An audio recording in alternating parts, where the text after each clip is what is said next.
bit stuff. So if you need that done, look up Tim afterwards. This is not going to be quite as delicate an operation, I'm told. So go ahead, Tim. I believe what we're going to do is going to drill a small hole to start to get a little bit of purchase with a screwdriver and a hammer. It's going to be a violent little production here, y'all. And then he's going to smash it open and get it to where he can get his snips in there and start to cut away edges until we can finally reveal what's inside. So you'll see the action happening here on the screen as Tim begins his process of opening the capsule. Put on your safety glasses. Of course, being very careful not to damage any of the contents inside. Put your safety glasses on. So the Masonic Temple in 1905 that I restored, it has copper strip rubber. I restored that whole copper strip, that flashing that's over that Mason building on 2550 Washington. Yeah, Tim, your mic, why don't you walk us through a bit of what's happening beyond the dull bit in your process? It had pigeon shit this thick. I cleaned it off and then I had to restore all that copper. Hole is poked. That's the official term for what just happened. Poked hole. Take these two tools. I'm going to just gash the hole, pry it open.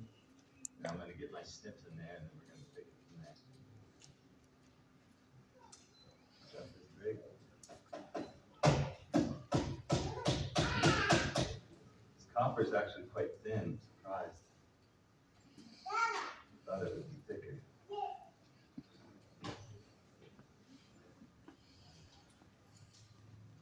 When your name's Tim Nimps, you use tin snips.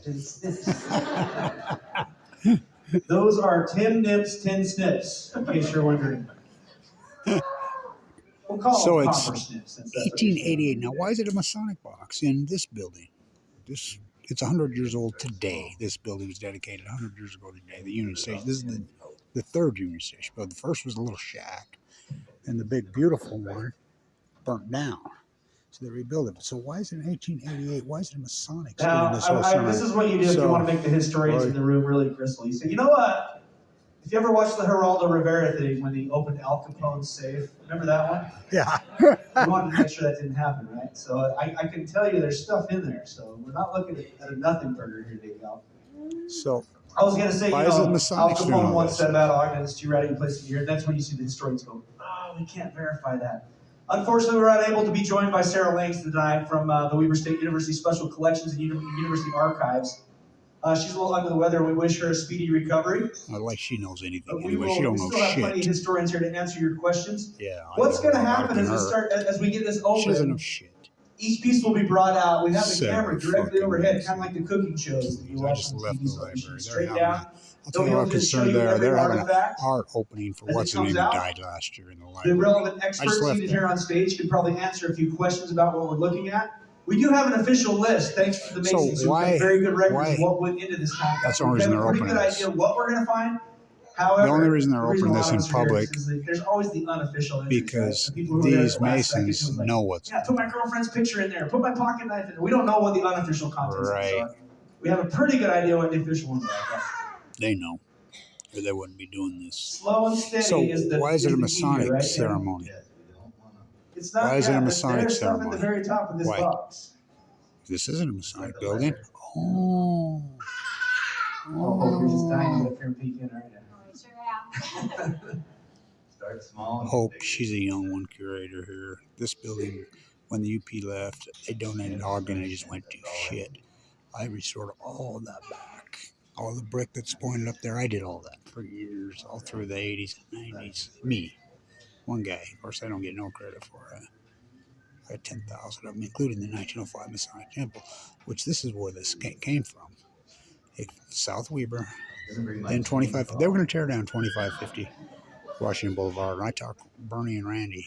You're starting to get a sneak peek at that letter at the very top. You might notice. Alan and Randy Richards into buying it, and they bought it. And I hung for my rock climbing gear, and I hand chiseled it 7 days a week, 12 hours a day for months. And I restored that whole thing. I say that, oh, they're going to put a plaque up for me. Yeah, just like they were here. I did all the restoration across this whole back.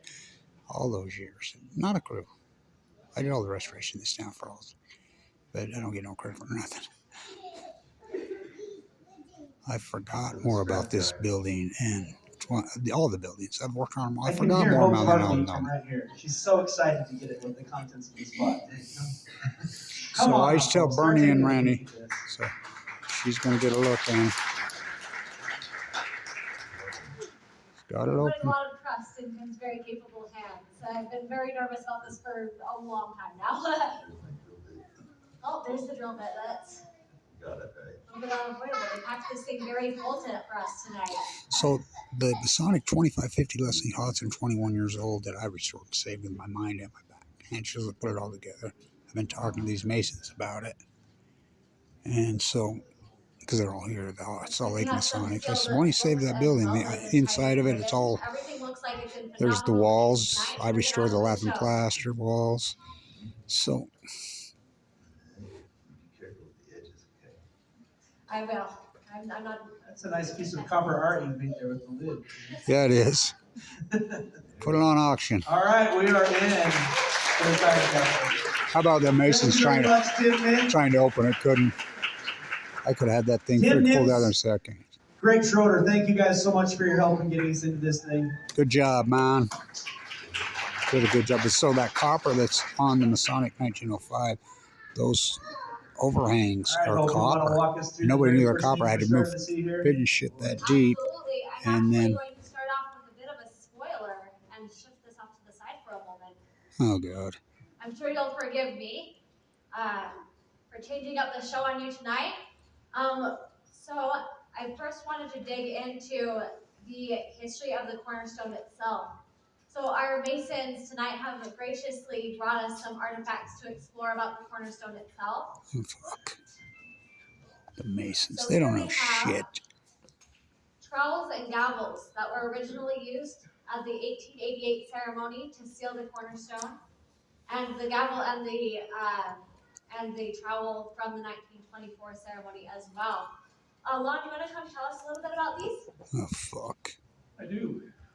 So first of all, there were three These fucking trowels that were dicks. actually used in 1924. They wouldn't know And how to them use is one of missing. them. It's in the possession of one of our other past grandmasters right this minute. But it was used to lay the cornerstone of the George Washington Masonic National Memorial in Alexandria. And it was also used in 1924 to help with the laying of this. There were three grandmasters who laid this cornerstone. Two of them were involved with the first laying in 1888. So they were back, very old, and assisted Grandmaster Collins in this. This is the cornerstone, or this is the, I can say it. This is the trowel that was used by Grandmaster Collins. They wouldn't know how to use a trowel if you fucking put a gun to their head. And this was the gavel that was presented to him by the Ogden chapter of the Knights Templar of Masons, along Knights with this Templars. Other trowel. That's very interesting. You think they still run the courts here? I've been reading this I think so. newspaper accounts of the laying of the cornerstone for many months now. And one of the things that they noted is that this was a very unique opportunity in our state to have the same Grandmaster present at two ceremonies for the same building. So very unique for us. Yes. Thank you so much. Yeah, because it fucking burned down. All right. Tear that fucker open. Let's see whose names are in there. Fantastic. And then I have one other artifact to show you. And this is actually one that we've had in our possession for a few weeks now. As many of you know, we had to do a little bit of preliminary work to be able to access the cornerstone for you tonight quickly and easily. And as we got into the cornerstone, I was met with a kind of a historical mystery that I've been wondering about for a while. And that was in the original newspaper article. There was two sentences at the end that I wasn't quite sure what they meant by. And the answer was, they meant this. So these documents in here were laid by the Veterans Firemen's Association of Ogden, honoring some deceased firefighters that had been recently honored at the Memorial Day in 1924. And they laid it alongside the town capsule, not inside. And then placed bricks directly on top of them. So we are very grateful for the careful and scholarly work of the University of Utah for preserving these documents so I can show you a little bit about them tonight. Let me see if I can get centered for you. So the University of Utah was able to isolate these documents to be able to share them with you. So we have first here a little statement on responsibilities that was laid by the firefighters, potentially the Masons, I'm not 100% sure. And a creed on the back as well, you can see. And then we get into a list of 65 deceased firefighters that have been honored in 1924. Because the bricks were sitting directly on top of them, a lot more water got Not in over the 65 in last 100 Ogden, years. 65 I'm surprised that in the 35 nation. survived. I don't think Ogden's ever lost a Honoring these firefighter in the deceased history of the city. firefighters. We don't know if it was their intention that these documents come out again, but we're very grateful to be able to remember these stories today.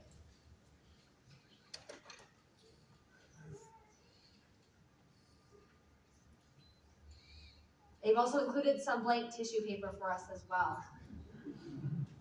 I don't know if that was supposed to protect it or what their plan was there. So on this final page of the firefighters list of names, you can see in handwriting here something of deceased veterans firemen of Ogden, Utah, May 31st, 1924.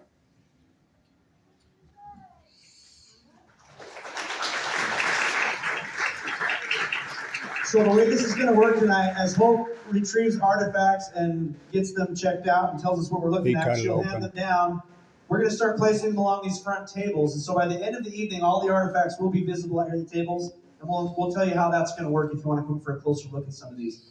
But we'd like to welcome our panelists. If you're historical buffs here on the stage, come up, take a look. We'll just kind of have a conversation as we go through these things. But let's go ahead. Historical buffs, they don't know shit. Fantastic. Are we ready to get back into the actual time capsule? Yay. Fuck, get on with it. So Charlie, you better be sharing these pictures with the rest Charlie, of you. he's a fucking moron. Here we have a letter. Oh, this is one of the things I've been most excited for. So we can see this is an envelope from the Union Pacific system. And it's a statement from the Parkinsons about the description of the building. So the Parkinsons is the famous father-son. That's the architects there. Architectural style of this building. And this was controversial because everybody wanted Leslie Hodgson to do this thing. No, I don't know too much about the Parkinsons. He don't know shit about anything. It was designed to along the same lines as train stations around the country. The one He's in a Los fool. Angeles looks a lot like this one. That's because the same people did it. He's a moron. The Parkinsons did it. The Parkinsons did all USC. Why would they have this idiot talking here? He's a fucking idiot. Exactly. He's their expert. He doesn't even know that. I don't know anything about the Parkinsons. Oh my fucking god. The bulk of the building is Italian Renaissance inspired as well, based on our research. They thankfully did not steal this. I don't know. They got him up there as the expert? Are you fucking kidding me? Look, we don't even have Pitiful. paper